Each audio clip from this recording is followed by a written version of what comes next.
ఆహ్వానించిన తిప్పతి సోదర సోదరులందరికీ, వేదిక మీద ఉన్న పెద్దలకి, ఇక్కడికి వచ్చిన అందరికి కూడా పేరు పేరున నా హృదయపూర్వక నమస్కారం. మేము కొద్దిగా లేట్ అయినా కాకపోతే మంచి వాతావరణం ఉంది. అందరు కూడా ఈ రోజు ఇప్పటిదాకా సీనన్న చెప్పినా, రామరాజు చెప్పినా, ఎందుకు నరేంద్ర మోడీ గారి కోటి వేయాలా, అసలు ఏం ఎలక్షన్ ఇది అని మీరు ఆలోచించాలి. మొన్ననే ఇది తిప్పర్తి గ్రామ పంచాయతీ, తిప్పర్తి మండల ఎలక్షన్ కాదు, మొన్ననే అసెంబ్లీ కూడా అయిపోయింది. మొన్ననే వేసిండ్రు, గెలిచిండ్రు, వెళ్ళిపోయింది. ఇంకొస్తారో రాబో తెలియదు. నెలకు ఒకసారి కూడా కనపడని పరిస్థితి. ఈ మధ్య కాంగ్రెస్ మంత్రుల పరిస్థితి ఎట్లుందంటే, హెలికాప్టర్ ఫ్రీగా ఉంది, పనే లేదు వాళ్ళకి. హైదరాబాద్ నుంచి హుజుమారు, హైదరాబాద్ నుంచి నల్గొండ హెలికాప్టర్ దిగటం, మళ్ళీ వెళ్ళిపోవడం, సంపాదన మీద పడ్డారు.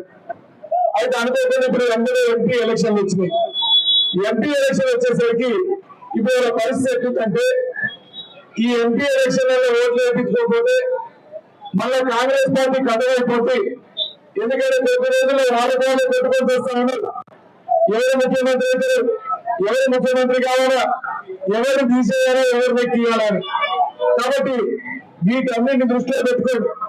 రేపు మనం నరేంద్ర మోడీ గారి కేసుని ఈ దేశ భవిష్యత్తు బాగుంటుంది, ఈ దేశం ప్రశాంతంగా ఉంటుందని మీకు అందరికీ తెలియజేస్తా ఉన్నా.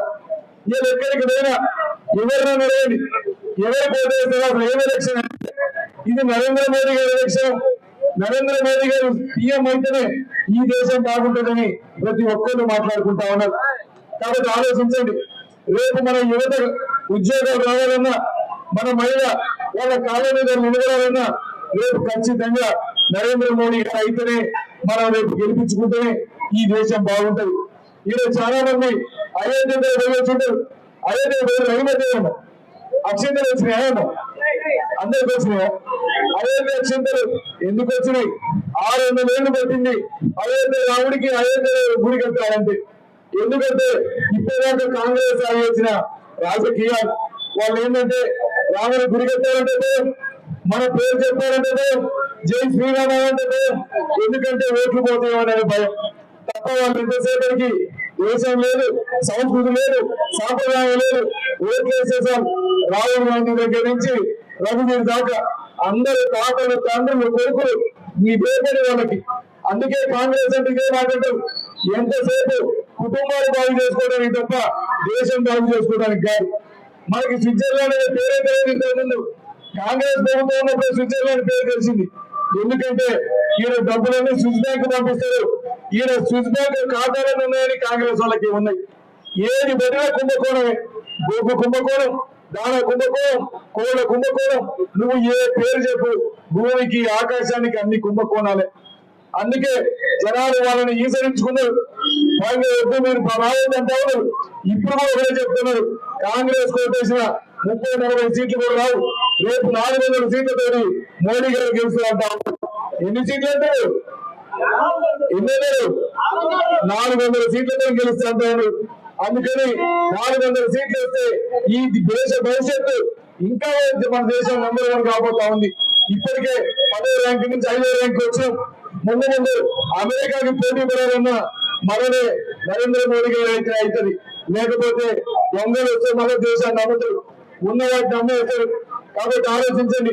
ఈ ఎన్నిక మన కోసం వచ్చిన ఎన్నిక, ఈ దేశాన్ని ప్రేమించే వాళ్ళ కోసం వచ్చిన ఎన్నిక, ఈ దేశాన్ని మంచిగా చూడాలనుకుంటే వాళ్ళ కోసం వచ్చిన ఎన్నిక. నేను మొన్న మధ్య తిప్పతి పేరు వచ్చిన ఇక్కడికి నేను గుడే సత్యనారాయణ గారిని కలిసి, ఆయన సీనియర్ నాయకులు ఎప్పటి నుంచో బీజేపీ రావాలా, అధికారం రావాలనుకుంటుంది. అట్లా ఇప్పుడు ఏందని శోభారాయణ గారు లాంటి ఇనానిమస్ గా గెలిపించుకున్నారు. ఆడున్న కొద్దిసేపట్లోనే రవి లాంటి యూత్ అంతా 10 మంది వచ్చిండు. అంటే వాళ్ళకి ఆ ప్రేమ, ఈ పార్టీ మీద ఉన్న ప్రేమ ఎంతో అర్థమవుతా ఉంది.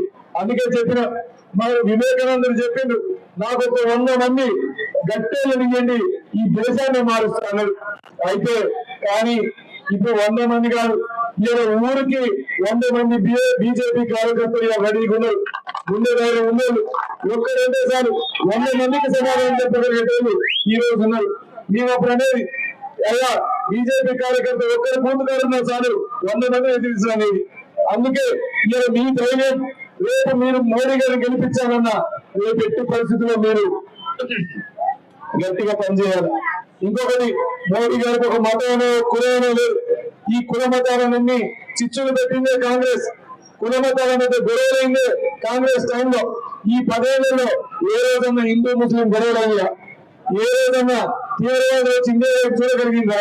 అంతకుముందు కాంగ్రెస్ గవర్నమెంట్ లో ఎంతసేపు బొంబాయిలో బాంబులు, హైదరాబాద్ లో బాంబులు, ఎక్కడికి పోయినా బాంబులు. మళ్ళా ఇవన్నీ కూడా జరిగినాయి అంటే కాంగ్రెస్ లోనే.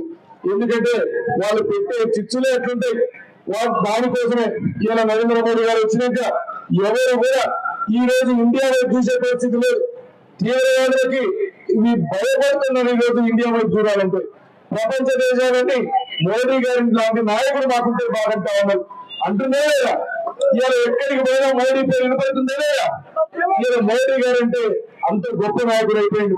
మోడీ గారు అమెరికా పోయినా అమెరికా అధ్యక్షుడి కంటే ఎక్కువ పేరు ఉంది ఇప్పుడు మోడీ గారికి. అమెరికాలో దిగిన స్వాగతాలు ఉంటాయి, లక్షలాది మంది ఎదురు చూస్తా ఉన్నారు. అంటే ఒక మహానాయకుడు 24 సంవత్సరాలుగా 24 గంటలు మన కోసం పనిచేస్తా ఉన్నారు. ఏ రోజైనా మోడీ గారికి కుటుంబం ఉందా? ఇప్పుడు పిల్లలను పోయినా ఆస్తులు సంపాదించే ఆలోచన ఉందా? ఇప్పుడు మరి మోడీ గారికి ఉన్న ఆలోచన ఏంది? మన వాళ్ళంతా బాగుపడాలా, మన దేశం బాగుండాలా, మన దేశం నెంబర్ 1 కావాలా, దేశంలో ప్రతి ఒక్కరు సుఖ సంతోషాలతో ఉండాలని, మన పిల్లలు బాగుండాలని మోడీ పెరగాలని మనం చెప్పుకుంటా ఉన్నాం. 120 కోట్ల మంది నా కుటుంబం అంటా ఉన్నాను మోడీ.